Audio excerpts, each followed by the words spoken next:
खबरें तक के खास कार्यक्रम सत्ता का महासंग्राम में आपका बहुत बहुत स्वागत है। मैं आपके साथ कमल कौशिक।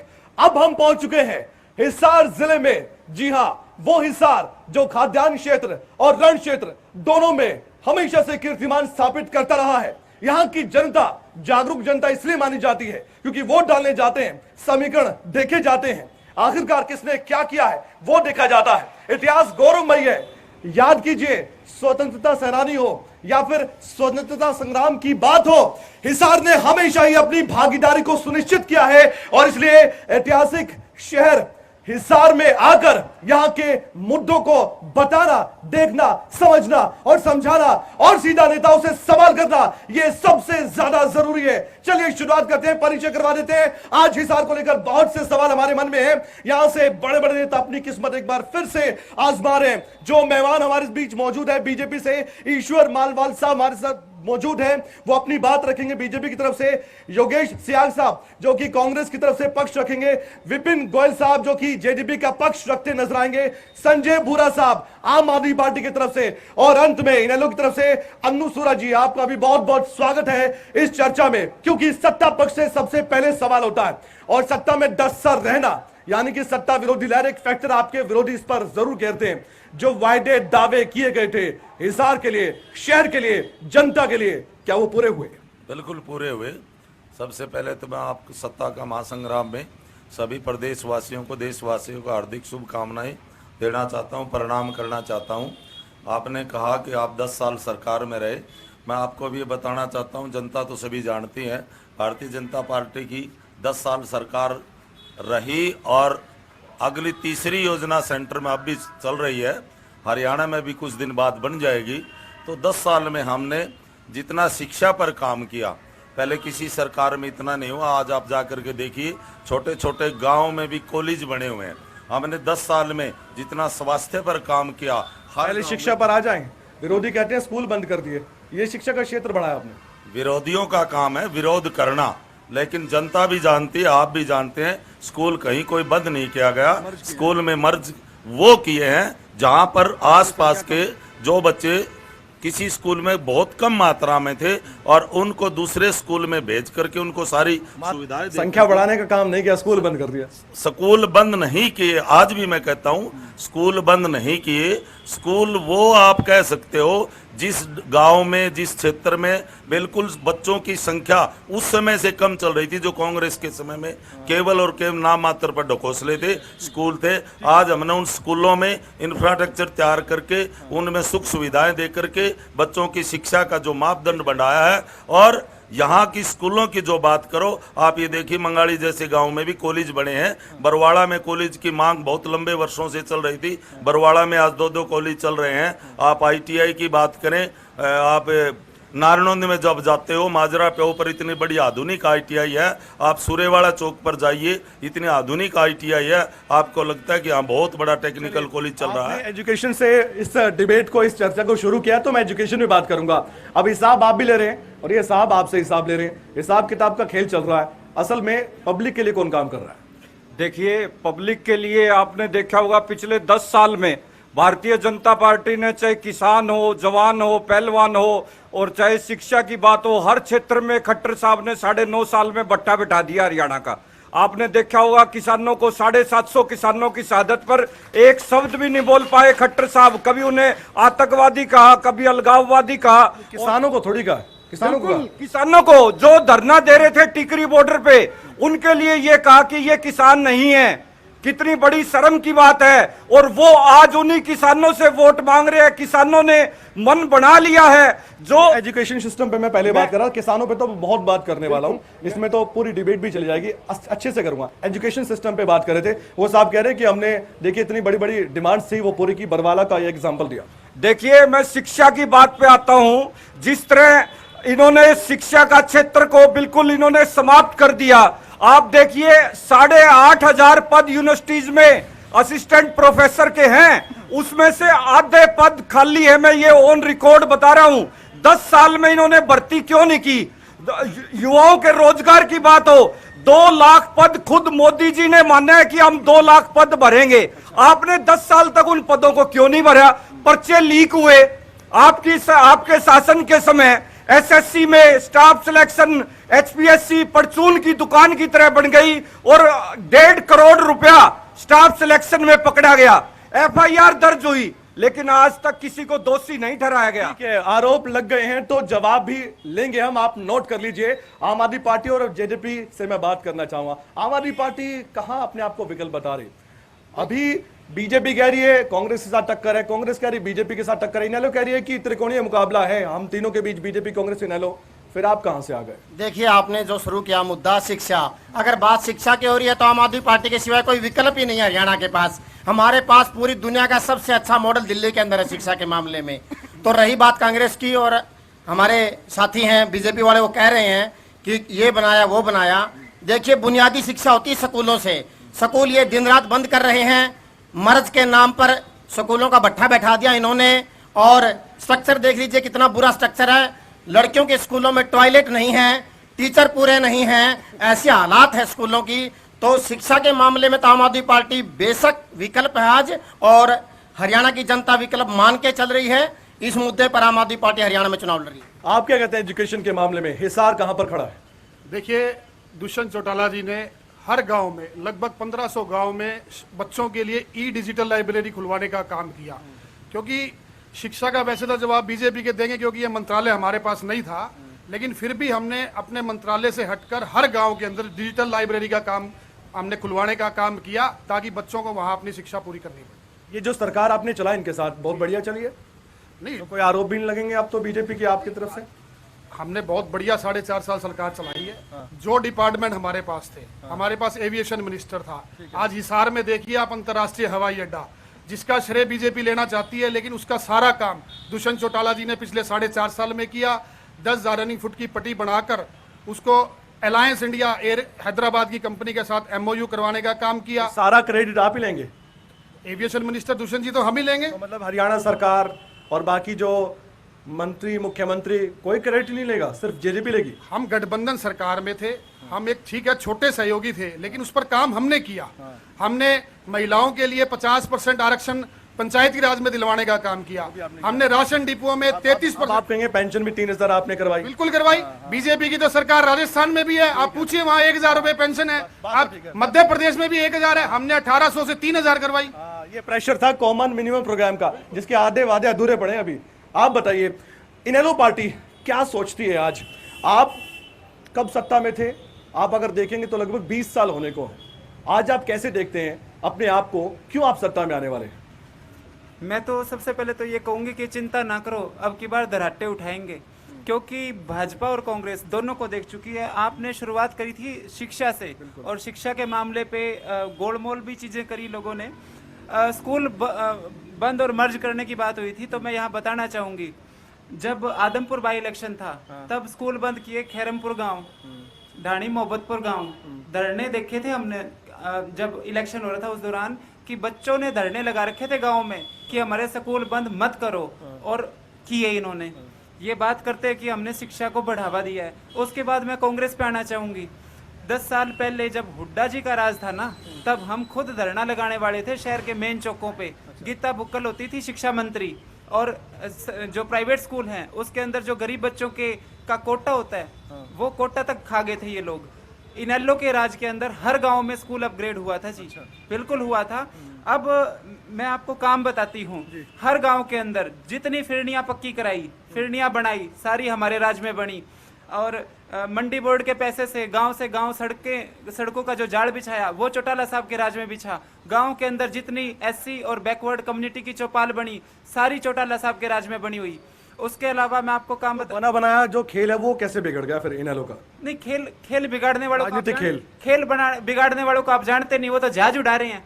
खेल बिगाड़ने वाले ही तो हैं ये। वो जहाज के नाम पे तो वोट ले रहे हैं। सुनिए, तो ये कह रहे थे कि पट्टी बना दी, पट्टी के ऊपर पीपड़ी बजाएं, जहाज तो उड़ते नहीं। अच्छा, जहाज नहीं उड़ते? कहाँ उड़ते हैं? मैं सवाल पूछ लूंगा, जहाज तो उड़ते नहीं है। जी जी बताइए। ना तो ये बस स्टैंड है, ना ये ऑटो स्टैंड है, जहाज तो पट्टी पे ही उतरेगा ना। और एक इतने बड़े स्तर का एयरपोर्ट बन रहा है, एशिया का सबसे बड़ा एयरपोर्ट बन रहा है, तो उसमें समय तो लगता ही है ना। 4.5 साल में हमने यहाँ तक। अब समय तो आपका चला गया, अब आप वोट मांग रहे हैं, दोबारा कह रहे हैं। हमारा दोबारा समय आ रहा है 2024 में। सत्ता की चाबी हमारे पास ही रहेगी।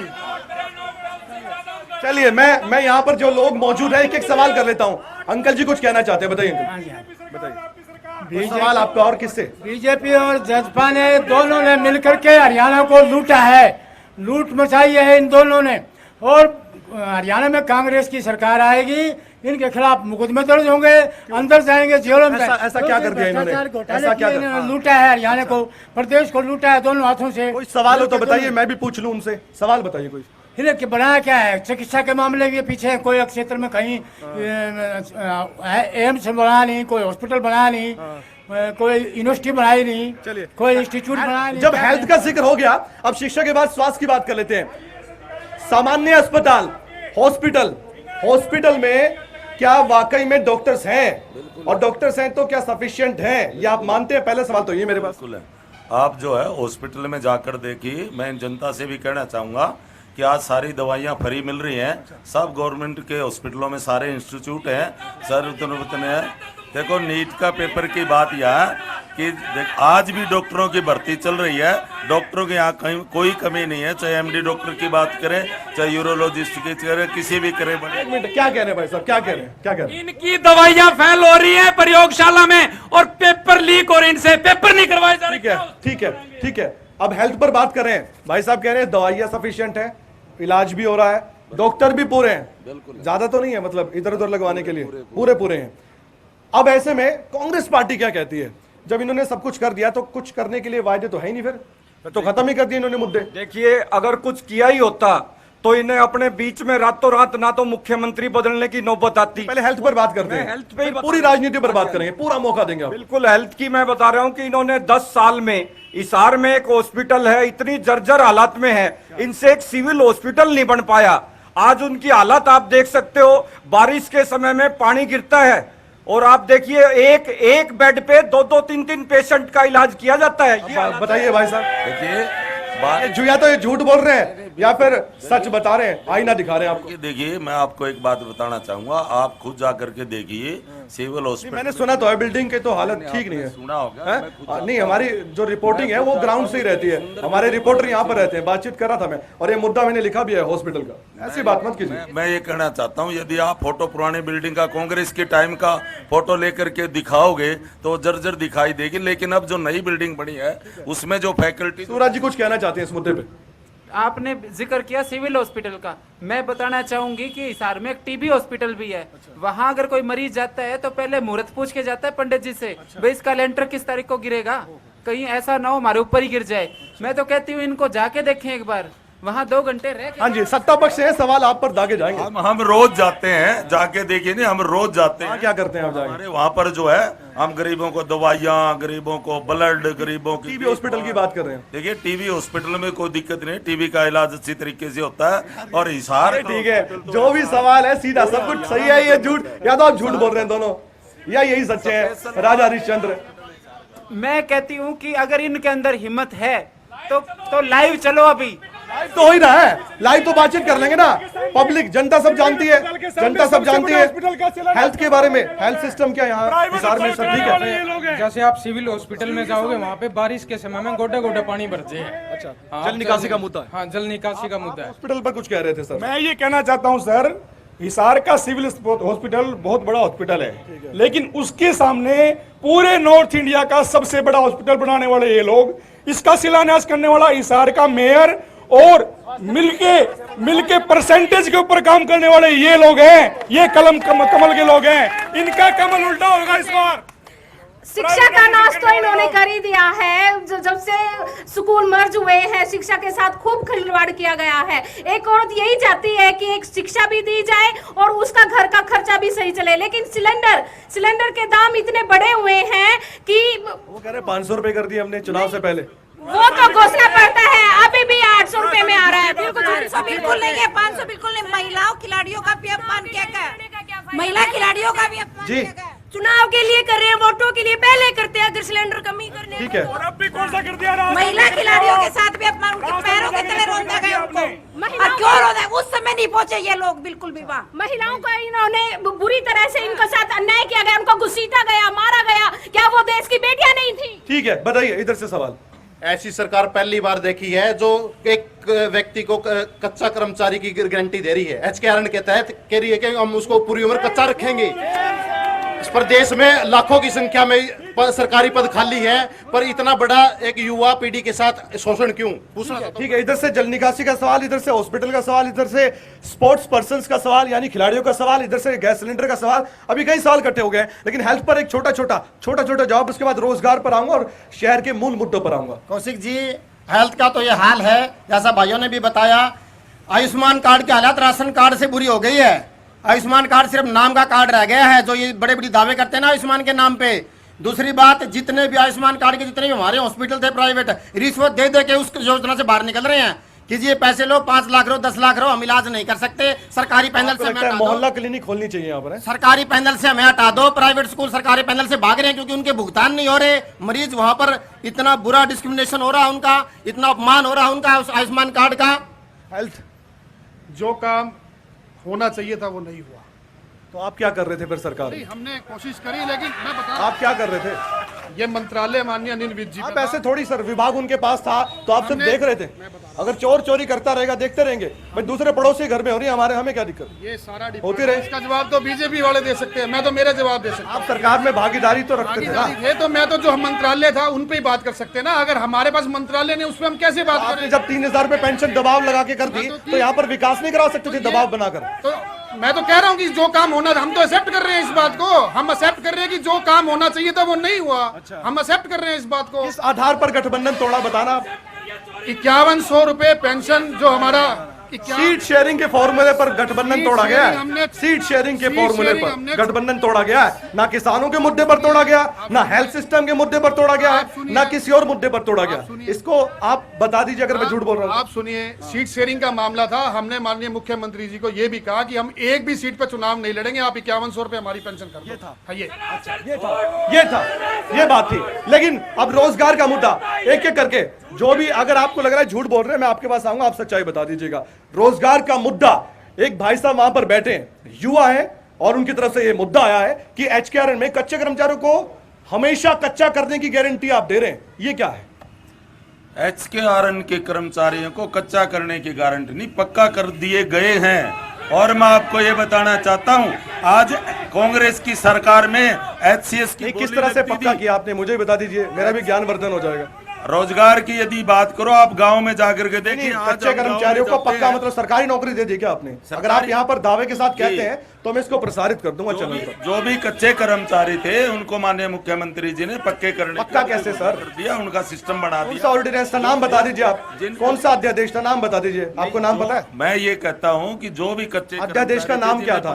कच्चे जो कर्मचारी HKRN में थे उनके भविष्य की गारंटी दी आपने, पक्के नहीं किया आपने। कि आप HKRN की बात करो, मैं तो कहता हूं बीजेपी में तो HCS भी लगे हैं, बिन पर्ची बिन खर्ची लगे हैं, बिन पर्ची बिन खर्ची लगे हैं। आज गांव में जाकर के देखिए, एक एक छोटे छोटे गांव में 300 बच्चे बिना पर्ची बिन खर्ची। और मुझे आंकड़ा याद हो गया आपका आंकड़ा मुझे याद है।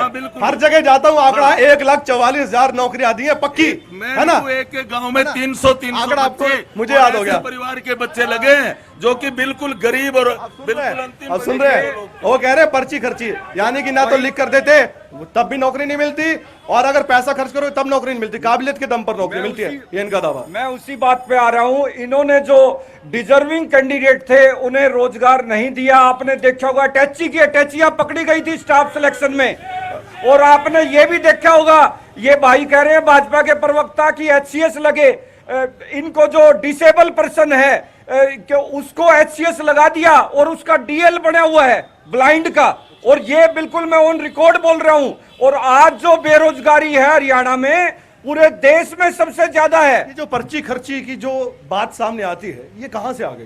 कांग्रेस पार्टी पर इतने आरोप क्यों लगते हैं? ये भी लगाते हैं, वो भी लगाते हैं, आप भी लगाते हैं ना, सभी लगाते हैं। देखिए, आज का जो चुनाव है हरियाणा का, कांग्रेस वर्सेस आल है, क्योंकि ये जितनी पार्टियां हैं इन्हें पता है कि कांग्रेस पार्टी एक तरफा थंबिंग मेजोरिटी से हरियाणा में वापसी कर रही है, तो ये सब एकजुट हो रहे हैं। और 50 वोट पर कितनी नौकरी मिलती है कांग्रेस पार्टी में? आपके विधायक कहते हैं और ये घेरते हैं बार बार, उसको लेकर कुछ प्रवक्ता तो में हैरानी होती है, उसको भी स्पष्टीकरण के तौर पर देखते हैं। आप असहमत है? सहमत है? मैं आपसे पूछता हूँ। देखिए, हम नौकरी देंगे हरियाणा के बेरोजगार नौजवानों को, पक्की नौकरी। और जिस तरह से इन्होंने आरक्षण खत्म कर दिया, संविधान को खत्म करने जा रहे हैं, HKRN के माध्यम से SC BC का कोटा समाप्त कर दिया। कैसे कर देंगे? जनता ऐसी बैठी है, ये जनता चुप रहेगी? तभी तो जनता बदलाव कोई कर रही है। सरकार नहीं कर सकती सर ऐसा। तभी तो बदलाव कर रही है जनता। HKRN के माध्यम से आप मुझे बता दीजिए, लोकसभा में इनकी कितनी सीटें आई और आपकी कितनी सीटें आई? जभी तो बच गया। अगर ये 400 पार क्यों मांग रहे थे? वो तो आपको उलझा दिया, इसलिए मांग ये रहे थे। उलझाते हैं। नहीं 75 पार कहा था 2019 में, 2019 में 75 पार नहीं कहा था भाई साहब आपने, फिर भी आपसे आगे निकल गए वो। 40 आप पे इसमें लगे उलझ थे। जाते हैं, ये आप तो- 400 पार कर करके इनकी ही एडवर्टाइजमेंट कर देते हैं। आज ये 2 डिजिट में नहीं आ रहे हरियाणा में। मैं ये बात बड़ी जिम्मेदारी से कह रहा हूं। और हिसार जिले में भाजपा का खाता नहीं खुल रहा। आपका आंकड़ा भी बता दीजिए फिर। यहाँ पर बहुत गंभीर मुद्दों पर बात करें, रोजगार का मुद्दा था, उसके बाद मैं पब्लिक के बीच में आऊंगा। रोजगार जी, मैं ये कहूंगी कि सबसे पहले तो मैं कहूंगी, ये बिना पर्ची बिना खर्ची की बात करते हैं। बिना पर्ची बिना खर्ची तो नहीं, लेकिन ये जरूर बिना बहू और बिना लहू के लोग हैं। ना तो इनका बहू, ना इनके रगों में लहू। ऐसा है, ऐसा ही है। इन्होंने बात करी कि हम पैसे नहीं लेते, सूटकेस पकड़े गए हैं, सूटकेस के सूटकेस। इन्होंने सिर्फ चपड़ासी लगाए, जो इन्होंने ये कहते हैं ना कि हमने बिना पैसा लिए नौकरी लगाई है, सिर्फ चपड़ासी लगाए हैं। सारी ग्रुप A और B की नौकरियां बेची है। संघ के गुर्गे बैठे हैं हर जगह, हर यूनिवर्सिटी में, हर शिक्षण संस्थान में संघ के गुर्गे बिठा रखे हैं। सारे गुजरातियों को लगा रहे हैं। हकीकत तो ये है। उसके बाद मैं कांग्रेस पे आना चाहूंगी। इतना सुनिए, एक क्षेत्र के लोग लगाए कांग्रेस ने। चौटाला साहब के राज में, इनेलो के राज में जब भी नौकरियां निकली हैं, पूरे हरियाणा का बच्चा लगा है, बराबर नौकरियों का वितरण हुआ है।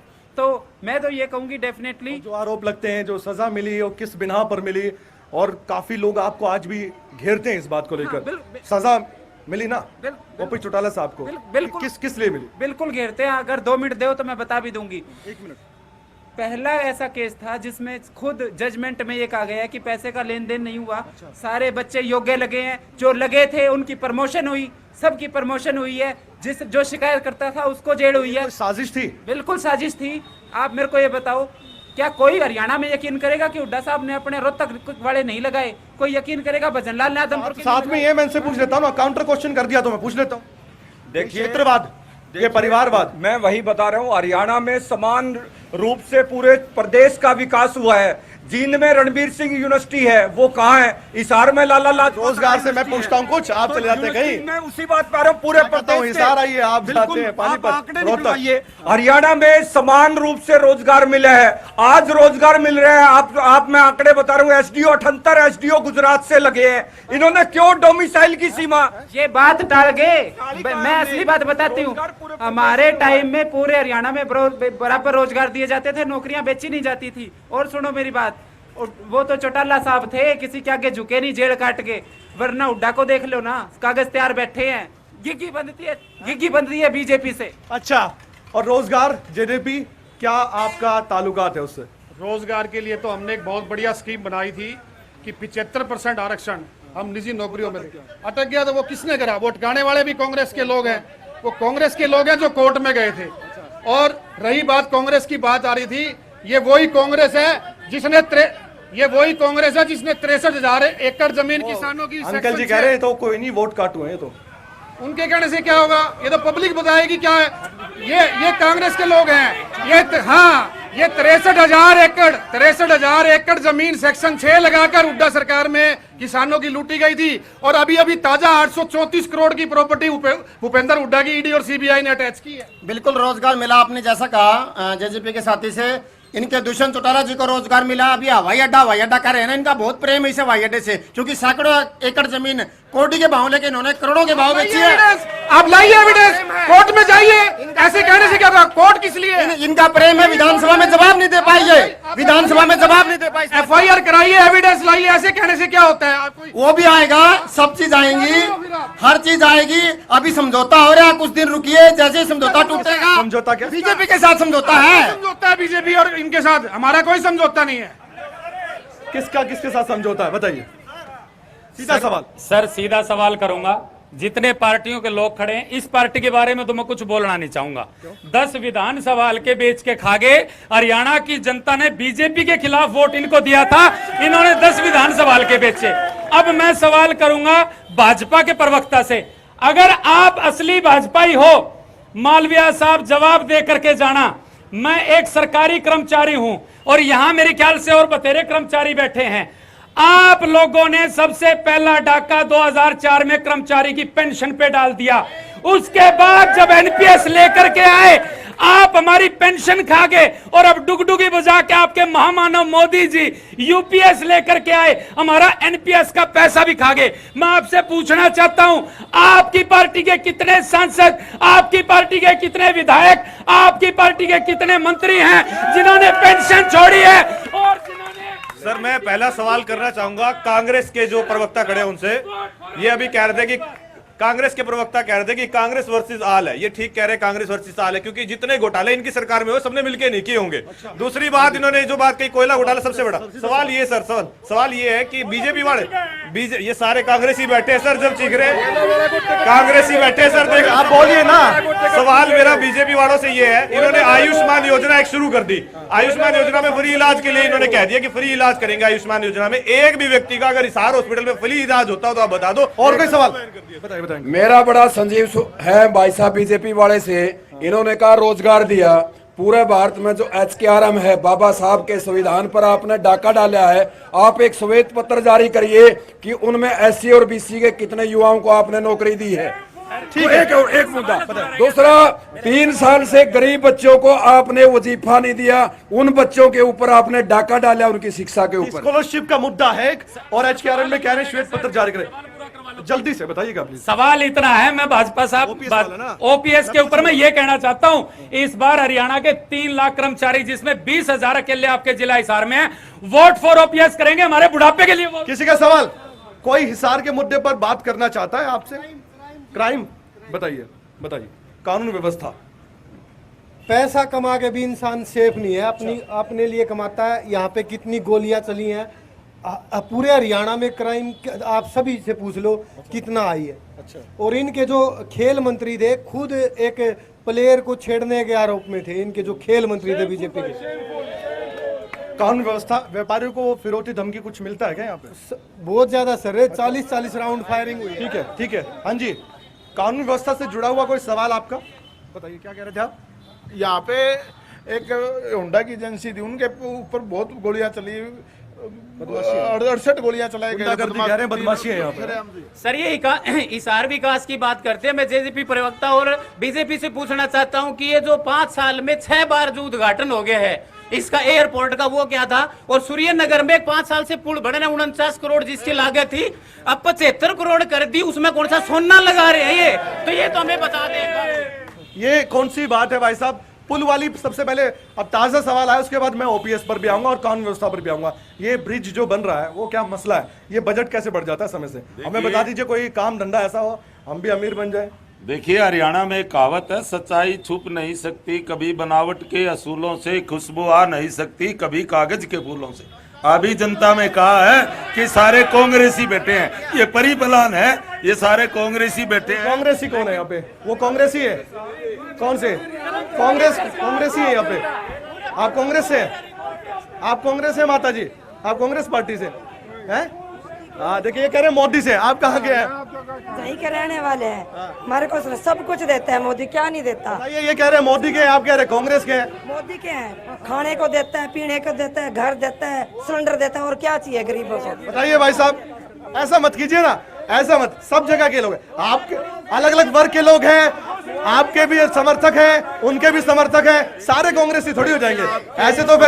ऐसे तो फिर वोट इनके पास इतना सारा हो जाएगा। कि इसी पब्लिक में से कुछ लोगों ने कहा कि हम सारे कांग्रेस के। मैं आपको एक बात बताना चाहता हूं, हमारी बहन जी ने कुछ सवाल दिए, कुछ जवाब दिए। पहले ब्रिज वाला बता रहे, ब्रिज वाला एक सवाल। ब्रिज वाले, आप यहाँ से नजर लगा के देखो, कैमरी रोड पर कितना सुंदर पुल है, कितना सुंदर पुल है। सूर्यनगर की पुल की बात करो तो वो अंतिम अभी पड़ाव पर उसका उद्घाटन होगा बहुत जल्दी।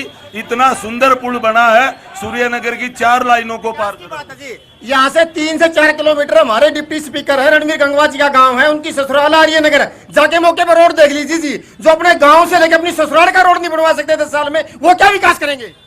देखिए, हम इस बात पे भरोसा नहीं करते कि वो किसकी ससुराल है, किसकी नान का। भरोसा तो करना पड़ेगा ससुरालों की। नहीं, पूरा हरियाणा हमारा एक है। आज जो है चंडीगढ़ जाने में केवल 2.5 घंटे लगते हैं। कांग्रेस की सरकार होती थी, इनेलो की सरकार होती थी, 6-6 घंटे लगते थे चंडीगढ़ जाने में। बताइए, 6-6 घंटे लगते थे, आज इन्होंने सुपर फास्ट कर दिया रोड। देखिए, सुपर फास्ट टोल भी कर दिए वहाँ। जो जब टोल टैक्स कटता है ना जी, जेब से जब पैसा, पहले जब हम गाड़ी लेते हैं गाड़ी का टैक्स लगता है, उसके बाद में टोल का लगता है, तो ये कोई एहसान नहीं है। और आप देखिए हिसार में आज इतने जो इन्होंने 10 साल में काम नहीं किए, वो सामने देखिए किस तरह से हमारी माताएं गौएं, देखिए क्या हालात है शहर के। पशुओं का मुद्दा है। हाँ, तो देखिए, और मैं एक बात और कहना चाहूंगा, आप देखिए इसीलिए आज हिसार शहर के ये हालात है। भाजपा 4थे और 5वें नंबर की लड़ाई लड़ रही है, क्योंकि इन्होंने ये हालात किए। कोशिश अब मैं जिक्र करूंगी, बड़ा सीरियस मुद्दा था ओल्ड पेंशन स्कीम का, इस बारे में मैं बोलना चाहूंगी। ओल्ड पेंशन स्कीम बंद करी गई थी जब सेंटर में थी वाजपेयी की सरकार,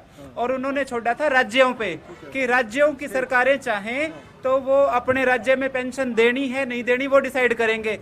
उस टाइम लोकदल के 4 MP होते थे और हमारी सरकार होती थी। जब तक इनेलो की सरकार हरियाणा में रही पेंशन मिलती रही। जैसे ही सरकार बदली, कांग्रेस की हुड्डा साहब की सरकार आई, पेंशन बंद करी गई, और आज वही हुड्डा पूरे हरियाणा में किलकी मारता घूम रहे हैं कि हमारा राज बना दो, हम पेंशन शुरू कर देंगे। बंद किसने करी थी? बंद किसने किया? बंद किसने किया? और एक सवाल तो इनसे ही बनता है फिर, बिल्कुल बनता है। जब ये कह रहे हैं कि जब तक हमारी सरकार थी, और अगर इन्होंने बंद करे सेंटर से, तो सरकार तो राज्य में आपकी थी, फिर सेंटर में भी सरकार थी, तब आपको याद क्यों नहीं आया ये कर्मचारी जो बैठा है? तब क्यों नहीं याद आया?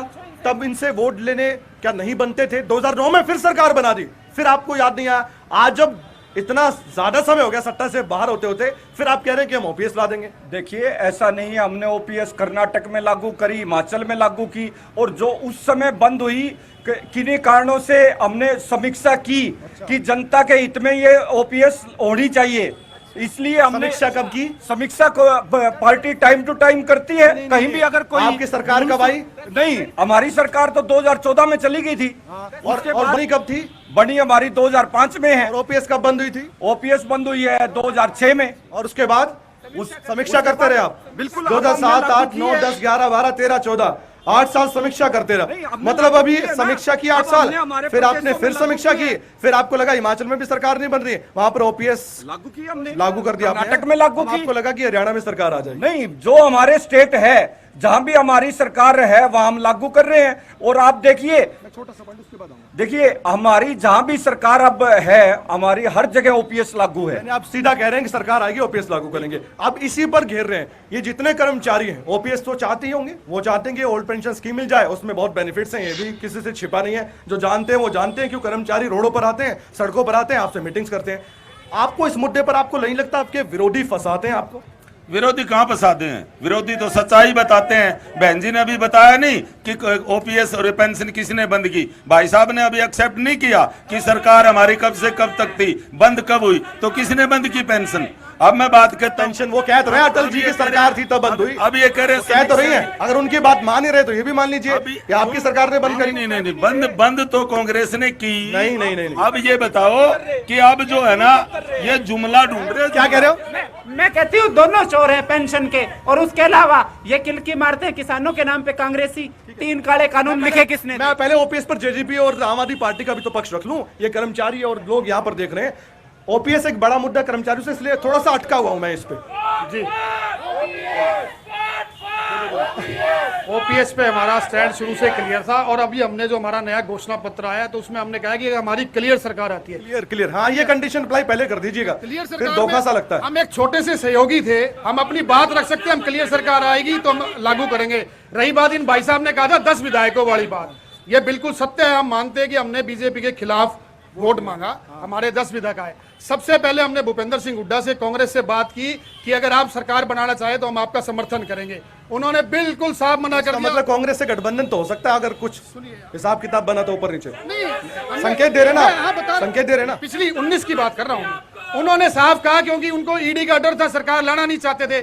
प्रदेश को कैसे स्थिर सरकार मिले, हमने कॉमन मिनिमम के प्रोग्राम के तहत ओपीएस का पहले मैं उसके बाद कॉमन मिनिमम पर भी आ जाऊंगा। ओपीएस देखिए, आम कर्मचारियों की बात छोड़िए, इन्होंने तो भारत की सेना तक को नहीं छोड़ा। वहां भी अग्निवीर जैसी एक फर्जी योजना के लाकर युवाओं के रोजगार पर डाका डालने का काम किया, देशभक्ति पर डाका डालने का काम किया, देश की सुरक्षा के साथ खिलवाड़ किया है। ये लोग, इनको ऐसा लगता है कर्मचारियों का जो पैसा जा रहा है जैसे इनकी जेब से जा रहा है, इनको ऐसा लगता है। ये बिल्कुल फेल है रोजगार के मामले में। पहली तो नौकरियां निकालते नहीं है, दूसरी बात, आम आदमी पार्टी बहुत रिसर्च करती है, विदेशों के पैटर्न पर भी चलती है। कई बार ऐसा देखा रिसर्च, आप तो अध्यापकों को विदेशों में भेजते हैं, तो ये पैटर्न ऐसा नहीं है इंडिया में ही है, ये तो विदेशों में भी है। तो इतनी क्या खामी लगती है, मतलब बिल्कुल ही आप लगता है नेगेटिव ही है ये सब कुछ। और उन्होंने यहाँ तक कि हरियाणा की युवाओं को अभी इन्होंने बताया कि सरकारी नौकरी देंगे, अगर वो आ भी गए घर पर तो पक्की गारंटेड सरकारी नौकरी है, उनको दिक्कत परेशानी नहीं होगी। इस पर आप क्या कहेंगे? 42,000 नौकरियां 2.5 साल में हमने पंजाब में दी थी, कच्चे कर्मचारियों को हमने पक्का किया है जी। पंजाब इस बात का सबूत है, 2.5 साल के अंदर सैलरी सबको दे दी। देखिए, वो प्रदेश का माली मामला है, उसकी सोल्यूशन उसका हो रहा है और बहुत बढ़िया बढ़िया योजनाएं आ रही हैं। प्रदेश के अंदर उतार चढ़ाव आते रहते हैं, सरकार वहां काम कर रही है, लेकिन कर्मचारी विरोधी बीजेपी और कांग्रेस का जो मॉडल था उसको हमने ध्वस्त करके रख दिया, चाहे दिल्ली हो या पंजाब हो, और हरियाणा में भी हम वही मॉडल लागू करेंगे। सवाल हो तो हाथ खड़े कीजिएगा, मैं आऊंगा। उसके बाद एक गैस सिलेंडर का मुद्दा था, अभी ओपीएस पर ठीक है, बिल्कुल रखा है जी हमने, क्यों नहीं रखा। देखिए, दिल्ली के अंदर हमारी पूर्ण सरकार है, पंजाब में लागू कर दीजिए ना। दिल्ली के अंदर हमारी पूर्ण बहुमत की सरकार है, लेकिन वहां पर एलजी की चलती पंजाब है। बिल्कुल पंजाब पे काम हो रहा है, बिल्कुल हो रहा है काम, बिल्कुल हो रहा है, नहीं हो रहा। देखिए, सरकार बिल्कुल काम करे, नहीं तो 43,000 कर्मचारी वो हिमाचल में सरकार बना के ओपीएस का सपना दिखाकर बिल्कुल काम हो रहा है, बिल्कुल काम हो रहा है। मैं जिम्मेदारी से कह रहा हूँ, बिल्कुल पंजाब में काम हो रहा है, हरियाणा में भी लागू करेंगे। ठीक है, काम हो रहा है। अब यहाँ से कोई सवाल हो, आप अंकल जी आपका सवाल करें। ओपीएस लागू करना नहीं चाहती, कोई सवाल है हिसार का, हिसार की जनता का, किसी के पास कोई मूल सवाल हो? हिसार में सब चंगा है, हिसार में सब ठीक है? नहीं ठीक है, सड़कें बन गई? हाँ नहीं बनी। हाँ जी भाई साहब। मैं तो बाहर से आया हूँ। बाहर से आए हो तो सड़कें चकाचक थी यहाँ पे? ठीक है, कर रहे हैं, बढ़िया सड़कें। अंकल जी क्या करते हैं आप? हम तो बाहर से आए हैं। आप भी बाहर से आए हैं, ठीक है, चर्चा सही चल रही है। ठीक है। आपको क्या लगता है हरियाणा में बदलाव हुआ? आप बाहर से आए, हरियाणा से तो होंगे, क्या बदलाव हुआ? बदलाव तो ठीक ही होना चाहिए। बदलाव तो होता है, पार्टियों से शिकायत है? बदलाव होता है तो अच्छा ही है। बताइए। ताऊ तो बाहर था रहा, ताऊ ने को नहीं मिला।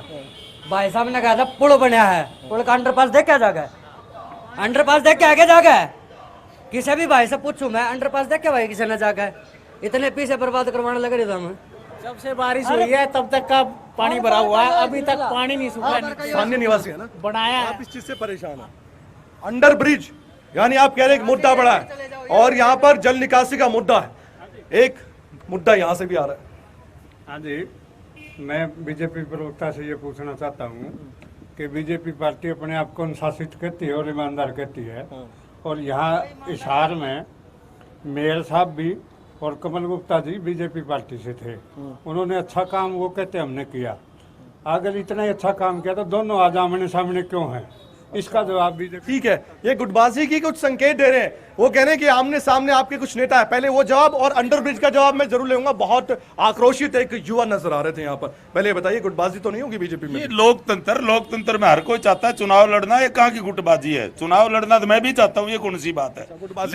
लेकिन आप किसी भी तंत्र आपकी पार्टी के देखिए, किसी इनका गुटबाजी, फिर इनकी भी गुटबाजी नहीं होनी चाहिए जो आप कहते हैं, फिर कांग्रेस की भी गुटबाजी नहीं है, फिर तो सब चाहते हैं, सब अपने समर्थकों को टिकट चाहते हैं, फिर आप कुमारी सैलजा वाली बात भी नहीं कह सकते, नहीं कह सकते ना। फिर वाली बात क्यों नहीं कह सकते भाई साहब? हरियाणा की प्रदेश अध्यक्ष और जिसके प्रति इस तरह के सवाल, वो भी तो मेयर है, क्वेश्चन किए जाए, जो टिकट तो वो भी चाहते हैं आपके समर्थक। अनुशासन में चुनाव ही तो लड़ रहे हैं, कौन सी गाड़ियां दे रहे हैं आपस में? इनके तो जो कांग्रेस के जो है वो पिछले दिनों डॉक्टर अशोक तंवर जी 6 साल रहे, उनको पीटने तक का काम किया, पिटवाने तक का काम किया। अब कुमारी सैलजा है, उसके प्रति जाति सूचक शब्द कहने का काम किया। ये पार्टी के अध्यक्ष के प्रति सम्मान की बात है क्या? एक मिनट, कांग्रेस ने एक जुमला छेड़ा कि संविधान बदल देंगे, संविधान बदल देंगे। वो किताब गोज में काटी राहुल जी ने, उन्नू बेरा को नहीं, संविधान में पन्ने कितने होते हैं। आज एक जुमला उठा लिया, ओपीएस ओपीएस ओपीएस। मैं आपको ये बताता हूं, 5 तारीख को चुनाव होगा,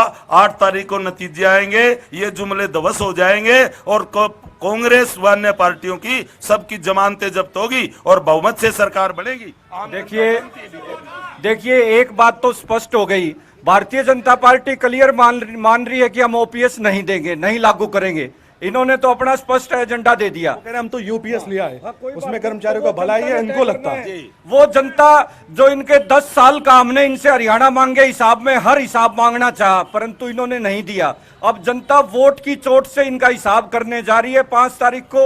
और आप देख रहे हो कि इनकी जो गुटबाजी है, विज साहब कितने वो कहते हैं कि मैं मुख्यमंत्री बनूंगा, उधर से राव इंद्रजीत जी जो दक्षिण हरियाणा में अपना प्रभाव रखते हैं वो अपनी दावेदारी जता रहे हैं। और इन्होंने खट्टर साहब का चेहरा क्यों छुपाया, जिनको 9.5 साल तक हरियाणा की जनता ने झेला है, उनका जो कुशासन, हर वर्ग को इन्होंने लाठियों गोलियों से चोट पहुंचाई, उनको 9.5 साल तक झेला। आप क्योंकि हरियाणा राजनीति पर अब पूरा आगे हैं, हिसार शहर के मुद्दों की बात छूट ना जाए, एक अंडर ब्रिज का भी मसला साहब, ये जो बारिश आती है ना, चाहते तो सभी है मानसून आए, लेकिन परेशानी बहुत हो जाती है लोगों को, पानी भर जाता है। कोई परेशानी नहीं है। अंडर ब्रिज में जब बारिश आती है तो बहुत मात्रा में पानी आता है, तो कुछ देर के लिए पानी, तो ये तो सच्चाई है। कुछ देर के लिए कितनी देर के लिए? 1-2 मिनट, 10 मिनट। अब जाकर के देख लो, निकल रहा है पानी कुछ देर। और ऊपर से आप जाकर के देखिए, सच आप भी यही रहते होंगे, आप भी यही रहते हैं। मैं भी यही मुझे रहता तो हूं, आप मैं भी झूठा यही साबित रहता कर हूं। देंगे, मैं कहेंगे आपको क्या पता। लेके मैं भी हिसार घूम रहा हूँ, थोड़ा बहुत लोगों से मिल रहा मैं भी यही रहता हूँ। लोग कह रहे हैं कि 1-2 मिनट, 10 मिनट का खेल नहीं है। अंडर ब्रिज में तो कुछ देर के लिए पानी रुकता है, उसमें तो कोई वो बात है ही नहीं। लेकिन आप ऊपर से जाकर के देखिए, ब्रिज के ऊपर से जाइए जब बारिश का समय है, और बारिश जब समाप्त हो जाती है तो नीचे से जाइए। यानी कि अंडर ब्रिज बनेगा तो पानी तो भरेगा, पानी भरेगा नहीं, कुछ देर के लिए पानी रुकेगा। पानी तो भरेगा कुछ देर के लिए, उसका कोई सोल्यूशन नहीं है आपके पास। कुछ देर यार, कोई जादू की छड़ी थोड़ी है, बारिश आएगी पानी तो इस ग्राउंड में भी रुकेगा। वो तो अंडर ब्रिज है। और फिर जल निकासी है, सीवरेज किसके लिए? जल निकासी सीवरेज किसके लिए? तो पानी तो निकलता ही है, वो अब भी निकल रहा है पानी, जाकर के देख लो। आप कह रहे हैं कि भाई पानी तो रुकेगा ही नहीं, पानी कितनी देर रुकेगा? पानी इस पर बहस कर लेता हूं। जब बारिश कितनी देर तक? बाबा 10 मिनट भी, आज 24 घंटे बारिश हो, आपको जी 24 घंटे में पानी क्यों नहीं? फिर कोई मुद्दा थोड़ी है, जल निकासी का मुद्दा थोड़ी है, गंदे पानी का रुकने का मुद्दा थोड़ी है। की सफाई के नाम पे ये घोटाला करते हैं।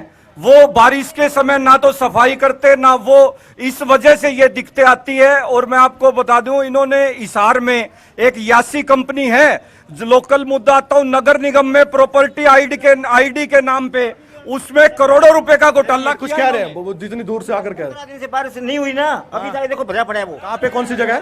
अंडर इधर आओ, आप इधर आइए। अब भाई साहब ये बता रहे हैं, अब मैं तो कुछ नहीं कह सकता, मेरे पास खुद आ रहे हैं। कहाँ, कौन सी जगह है? अंडर ब्रिज में अभी भी पानी भरा हुआ है। जगह कौन सी है? ये अंडर ब्रिज, ये रोड जा रहा है। ठीक है, अब मैं सवाल का जवाब ले लूं, आप बताइए। अंडर ब्रिज सारी खंडी पड़ी है। बताइए।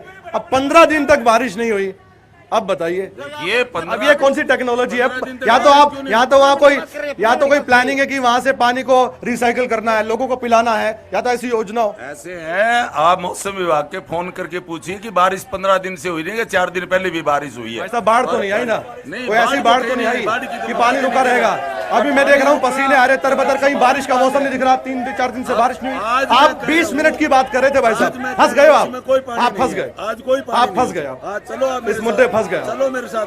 वो कह रहे पानी है, आप कह रहे नहीं है। मेरी भी तो सुनो, पानी है कि नहीं है वहां पर बीच में? मैं अटक गया इस मुद्दे पे, मैं अटक गया भाई साहब। 3-4 बता दे। मैं कह रहा हूँ कौन अभी भी पड़ा है पानी। 10 मिनट पहले अंडर ब्रिज से आया हूँ, पानी है। कितना पानी है? 10 मिनट पहले है, 1-1 फुट का पानी है। 1-1 फुट का पानी है। मान नहीं रहे हैं, नहीं मानोगे? हाँ जी, मानूंगा नहीं। ठीक है, चलिए आगे बढ़ो। मैं सबसे पहले तो 1 मिनट थोड़ी शांति बनाओ।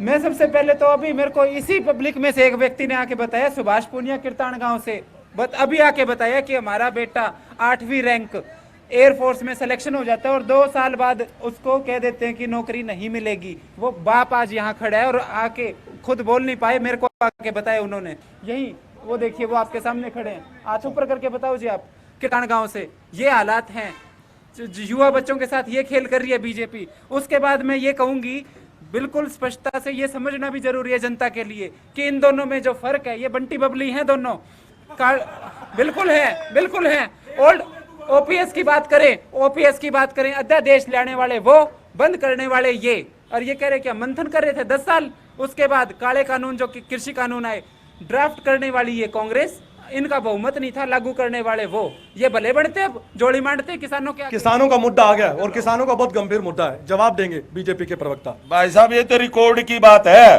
पूरे हिंदुस्तान में हरियाणा एक प्रदेश ऐसा है जो सारी फसलें एमएसपी पे खरीदी जाती हैं और भावांतर भरपाई दी जाती है। ये तो रिकॉर्ड की बात है, मुजबान कहने से क्या होता है। ये हरियाणा है, हरियाणा, इस हरियाणा में जो भी किसान फसल बोता है वो सारी एमएसपी पे खरीदी जाती है। आप उधर जाइए ना, मैं उधर आ रहा हूँ, आप क्यों तकलीफ कर रहे हैं बताइए। मामला गंभीर है, सूरजमुखी उड़ा दे, सूरजमुखी का फूल खट्टर सूंघेगा। चले शब्दों के मर्यादा। हाँ। ऐसे है, सूरजमुखी की आपने देखी है खेती यहाँ पर, देखी है क्या? मैं बताता हूँ, आप रिकॉर्ड निकाल के देखो, आजकल तो मोबाइल पर डाटा आ जाता है। मैं ये कहता हूँ सबसे ज्यादा फसल, मैंने ये कहा सबसे ज्यादा फसल एमएसपी पर खरीदी जाती है तो उस प्रदेश का नाम हरियाणा है। किसानों की बात करूंगा, जनता मुझे मजबूर कर देती है अपनी तरफ। आप बताइए, आपके लिए तो आया हूँ। ऐसा है जी, आप अपने यहाँ पे मीटिंग कर रहे हैं, हम डिबेट कर रहे हैं। डिबेट किससे की जाती है? सच्चाई के ऊपर करनी चाहिए। और यहाँ पे आपको पता है, आप झूठे आदमियों से आश्वासन ले गए और हमारी पब्लिक ने बेचारे ने दुखी करने लग रहे हो। तो आप ऐसा डिबेट करो कि जो सच्चाई ये बीजेपी वाले ने सब ने पता है कि हमारे कैंडिडेट कौन जीतने, आवाज कांग्रेस की है या दूसरे की है, गठजोड़ की है, किसकी है। फिर क्या होगा कि सारा की जमानत जब्त हो जाएगी, आम उरे हो जाएंगे। ये आंखों से डराने से पब्लिक नहीं डरती। अब बीजेपी के जो वर्कर थे ना वो डरते हैं, चाहे वो। मैडम आपका भी एक सवाल था। सर मेरे तो इतने प्रश्न है, मुझे लगता है मैं बीजेपी प्रवक्ता, हमारे जेजेपी के प्रवक्ता यहाँ खड़े हैं और आप करें प्रश्न करें। मैं कहती हूँ अब इनका अस्तित्व प्रश्नों से भरा है और इन्होंने हर वर्ग पे इतने प्रश्न चिन्ह लगा दिए, आप किस किस का जवाब लेंगे? शिक्षा के क्षेत्र में इन्होंने ना केवल विद्यार्थियों के भविष्य के प्रश्न चिन्ह लगा रखा है, शिक्षकों की आप गैर शैक्षणिक कार्य इतने ले रहे हैं कि उनकी सर्विस पे, उनके शिक्षण क्षेत्र पे आपने प्रश्न चिन्ह लगा रखा है। आपने युवाओं को रोजगार नहीं दिया, कच्ची नौकरियां दी, उनके भविष्य पे आपने प्रश्न चिन्ह लगा रखा है। युवाओं को आपने नौकरियां दी, आपने कर्मचारियों के पेंशन छीन कर उनके भविष्य पे प्रश्न चिन्ह लगा रखा है। मूल सवाल बताइए ताकि मैं जवाब ले लूं। हमारी फौज पे, हमारी पुलिस पर किसका भविष्य है? हमारे किसान अन्नदाता किस पे, किस के प्रश्न चिन्ह का जवाब देंगे? जल्दी से बात कीजिए। इनके सारे मंत्र जो जवाब है ना जी, उनके सारे जवाबों का एक जवाब है झूठ और हमारे सारे क्वेश्चन मार्क। सर मेरा ओपीएस के लिए एक क्वेश्चन है। ओपीएस हो गया सर, हमने बहुत बारीकी से बात कर ली है, बहुत बारीकी से। सर एक क्वेश्चन सर, माननीय प्रधानमंत्री जी कहते हैं कि 2027 तक हमारा इंडिया 5 ट्रिलियन इकोनॉमी का हो जाएगा और जब ओपीएस की बात आती है तो कहते हैं 2027 तक दिवालिया हो जाएगा, जबकि रिटायरमेंट 2030 के बाद स्टार्ट हो। ठीक है, ओपीएस की बात थी और मैंने क्लियर सभी पार्टियों का मत ले लिया है और आपको मालूम हो गया होगा किस पार्टी का क्या कहना है इस पर। मैं किसानों के मुद्दे पर जा रहा हूं क्योंकि किसानों का मुद्दा बड़ा मुद्दा है, हिसार से रिलेटेड है जी। बहुत कम शब्द, बिल्कुल 30 सेकंड में। ये वो पार्टी है आरएसएस मनुवादी पार्टी, सवाल कीजिए जो ये 2 तारीख को अप्रैल में बंद हुआ। एट्रोसिटीज के मामले में इन्होंने संविधान को बदलने की कोशिश की और इनको रिवर्ट करना पड़ा। ये वो सरकार है। ठीक है, अब मैं किसानों के मुद्दे पर आकर, इस मुद्दे पर, यह गंभीर मुद्दा है और जातिवाद की राजनीति तो होनी नहीं चाहिए। मैं चाहता हूं इस मंच पर तो बिल्कुल ही ना हो, लेकिन फिर भी मैं सवाल पूछ लूंगा। अब किसानों की बात थी, आपने कहा कि हमने सभी फसलों पर एमएसपी दी। ध्यान से सुनिएगा सर, बहुत गंभीर, एक तो नशे का मुद्दा बहुत गंभीर होता है इस एरिया में और एक किसानों का मुद्दा बहुत गंभीर मुद्दा है। शहरी जनता इस सार की जानता हूं, पूरे जिले की बात कर लूं, किसान भी तो रहता है यहाँ पर। वो कह रहे हैं फसलों पर एमएसपी दे दिया, आप कह रहे हैं एमएसपी गारंटी कानून देंगे। फिर वही सवाल आता है, पहले क्यों नहीं दिया? बिल्कुल सही बात है कौशिक जी। आप देखिए, जिस समय 2005 से लेकर 2014 तक कांग्रेस राज था, हरियाणा में एक रिकॉर्ड था, चाहे जीरी गई जहाज में उड़ा तेरे राज में, और आप चाहे गेहूं हो, बोनस सबसे ज्यादा। और आज इन्होंने क्या किया है, मेरी फसल मेरी ब्यौरा। चेक भी तो मिलते थे, वो मैं बताता हूँ, वो भी हमने, आप कैश में चेक देते थे, मैं उसका भी जवाब देता हूँ। वो चेक कितने रुपए के होते थे? सुनिए तो, वो भी हमने जाते जाते 2014 से पहले कैबिनेट के चेक दी जाते तो लीजिए, 2014 से पहले हमने ये कानून पास किया था, क्योंकि एक जमीन में कई कोशेरर होते हैं कि कम से कम 500 रुपए से कम का किसी का चेक नहीं आएगा। ये हमने पास किया था। 2 रुपए का चेक, 2 रुपए का आपने देखा था? मैंने भी सोशल मीडिया पर देखा था। वो हमने पास किया था उसके बाद कि पहले दे दिए थे 2 रुपए के चेक। वो क्या होता है मैं बता रहा हूँ, एक कनाल जमीन में अगर 50 कोशेरर हैं तो उसके जितने हिस्से पैसे आएंगे वही तो बढ़ेंगे। वो हमने पास किया ये था। भद्दा मजाक नहीं है, नहीं वो ये भद्दा मजाक नहीं है उन किसानों के लिए। क्या क्या भद्दा मजाक नहीं था? आपने पास तो किया कैबिनेट में, हमने ही पास किया। और इन्होंने फसल बीमा के नाम पे करोड़ों रुपए का घोटाला प्राइवेट कंपनियों से कमीशन खा खा के इन्होंने किसान का पैसा लूटा है। किसानों का मुद्दा, इस भारत में पहली सरकार है जिसने किसान को आतंकवादी कहा, जिसने वहां बैठे किसानों को आतंकवादी कहा। इनके नेताओं ने, आज तक भी इनके नेता, अभी कंगना रनौत का बयान सुनिए, इतनी बुरी भाषा किसान के साथ अन्नदाता को कहने वाली सिर्फ बीजेपी सहमत सरकार नहीं है। होती। क्यों उनके मंच पर और हमारे मंच पर उनका नाम क्यों ले रहे हैं? क्योंकि वो खुद सहमत नहीं है बीजेपी के नेताओं से। देखिए बेशक नहीं है, लेकिन वो एक जिम्मेदार पद पे हैं। बीजेपी ने टिकट दिया, उन्होंने सांसद बनाया और इन बिल्कुल सहमत है। मूक सहमति है उनकी, पूरी मूक सहमति है किसानों के मुद्दे पे। किसानों सहमत नहीं है, निष्कासित करो पार्टी से। किसानों का मुद्दा, ये 14 एमएसपी फसलें की है, बिल्कुल सही बात है। हमने गठबंधन सरकार ने 14 एमएसपी बिल्कुल खरीदी और 48 से 72 घंटे के अंदर किसान के सीधे खाते में पैसे आए। जब से हमारी 6 महीने से सरकार गई है, नायब सैनी जी ने 2 फसल ऐसी ऐड कर दी, 24 फसलें वो बता रहे हैं, जिसमें नारियल और जूट, जिसका हरियाणा से कोई लेना देना नहीं है, वो इन्होंने ऐड किया। एक मिनट, सूरजमुखी की बात हमारी बहन जी कर रही थी, इनको थोड़ी मैं अपडेट कर दूं। 6050 रुपए प्रति क्विंटल पे सूरजमुखी हरियाणा गठबंधन की सरकार ने खरीद की है। और एक मिनट, वो एससी पे जो बात थी, एससी में सबसे पहले हम केवल 10 विधायक थे। सबसे पहले हमारे मुख्यमंत्री दुष्यंत चौटाला जी ने पहला अगर कोई मंत्री बनाया तो अनूप धानक जी बनाए। 3 चेयरमैन एससी समाज से। पवन अनूप धानक जी कहाँ है आज नहीं है तो क्या कहाँ है? उसको मंत्री विधायक किसने बनाया? एक साधारण से कार्य ले गए, वो टिकट भी दे दी। इनका तो पुराना सर स्माइल देखिए आप, इनका पुराना एक्सपीरियंस है। कर गए काम सर, कांग्रेस का पुराना एक्सपीरियंस है। इन्होंने हजका तोड़ी, बीजेपी ने एनसीपी तोड़ी, विधायक आपके पास नहीं रह पाए। तो मैं यही तो कह रहा हूँ ना, हमने इसी आप 5100 रुपए का भरोसा दे रहे थे चुनाव से पहले, वो नहीं कर पाए। हमने लोग विश्वास कर रहे हैं। 4.5 साल में 1800 से 3000 कराए। बीजेपी की सरकार अन्य प्रदेशों में बताइए किसमें 1000 रुपए से ऊपर है? तो यहाँ तो जहाँ जितना वायदा हो उतने तो करेंगे या उससे ज्यादा कर देंगे। हमारे वो तो वायदा करके आए थे 3000 रुपए, वो तो क्रेडिट ले गए, तो आपको अधर में छोड़ गए। हमने तो कोशिश की ना, हमने 3000 तक तो लेके आए, हमने अपने संकल्प पत्र में डाला इसको। अंतिम मेरे पास 2 मिनट है, मैं सभी पार्टियों से, आप ध्यान से सुनिएगा, सभी पार्टियों से, सर 1 मिनट, सभी पार्टियों से एक सवाल कर दूं, उसके बाद अगर कोई जवाब आएगा तो मैं फिर सवाल लेने के लिए आ जाऊंगा। आम आदमी पार्टी सत्ता में आती तो क्या? देखिए हमारे स्पष्ट मुद्दे हैं, हम कोई वादा नहीं करते, हम गारंटियां देते हैं। 5 गारंटियां हमने दी हैं, शिक्षा की, स्वास्थ्य की, रोजगार की, बिजली की, पानी की। जो एक आम इंसान की बुनियादी जरूरत है, वही एक देश का भविष्य बनता है, शिक्षा से, स्वास्थ्य से, और वही हम करने जा रहे हैं। साइन करके ना, हाँ, वो बता रहे थे आपके प्रवक्ता। इनेलो आई सत्ता में तो क्या? सबसे पहले तो हम हर घर में एक रोजगार, नौकरियों का बराबर बंटवारा करने की कोशिश करेंगे। और जो हमारे बेरोजगार युवा हैं उनको बेरोजगारी भत्ता, जैसे हमारी सरकार में पहले दिया गया था 11,000 रुपये मासिक भत्ता, इनेलो एकमात्र पार्टी है जिसने दिया। उसके अलावा मैं कहूँगी पेंशन तो देगी वो पार्टी जिसने पेंशन बनाई थी, इनेलो पार्टी। जैसे ही हम सत्ता में आएंगे हम ओल्ड पेंशन स्कीम लागू करेंगे। और उसके अलावा हाँ, मैनिफेस्टो में है, हमारे मैनिफेस्टो में नहीं है क्या? मैनिफेस्टो आपने पढ़ा नहीं होगा जी, है। और मैं एक चीज और बता दूं, आप कह रहे थे कि ये सारे कांग्रेसी हैं, सारे कांग्रेसी। मैंने कब कहा मैडम? नहीं, मैंने तो नहीं कहा, मैं बताती हूँ। बीजेपी के नेता कह रहे थे, मैं तो बल्कि तस्दीक करने गया था, वहाँ बीजेपी की तारीफ हो रही। मैं वही कह रही हूँ, बीजेपी प्रवक्ता ने कहा कि सारे कांग्रेसी बैठे हैं। नहीं, क्यों धक्के थे? कांग्रेसी बनाओ, ये लोकदली भी है इनके अंदर। एक काचर बैठा है, एक काचर बैठा है। कांग्रेस सत्ता में आई तो क्या आपने बड़े बड़े वादे किए, एक बड़ा प्रमुख वायदा क्या? सबसे हमारा जो मुख्य वादा है रोजगार का है। भर्ती कैलेंडर जारी होगा जिसमें पूरा शेड्यूल होगा, टेस्ट का, इंटरव्यू का, और इतने तय समय में रिजल्ट आएगा। युवाओं को पक्की नौकरी सरकार आते ही हम 2 लाख भर्तियां 1 साल की कर देंगे। 1 साल में कर आ गई है, 1 हफ्ते में सरकार 8 तारीख को हम मिल रहे हैं 70+ सीटों के साथ। पहली कलम से क्या होगा? जो पहली कलम नेता कहते हैं ना, बड़ा इंटरेस्टिंग होता है वो पहली कलम, पता नहीं कहाँ गुम हो जाती है सत्ता में। पहली कलम से 6000 रुपए बुढ़ापा पेंशन होगी, 500 रुपए का गैस सिलेंडर होगा, ओपीएस लागू होगी, तीसरी कलम, कई कलम चाहिए, लागू होगी।